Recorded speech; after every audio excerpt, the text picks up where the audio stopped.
problem with ivermectin is not that it needs more data. The questions have been resolved. It is effective. We know it's effective. The data proves it's effective 100 times over.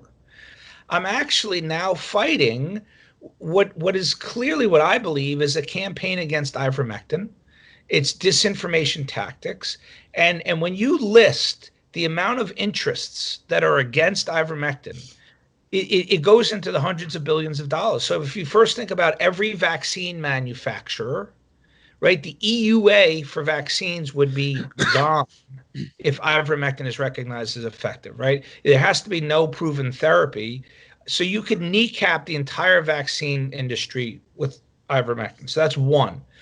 The second is the vaccine business industry also is now looking at booster shots for variants. So now you can exponentially increase this massive market for vaccines and the global vaccination policy.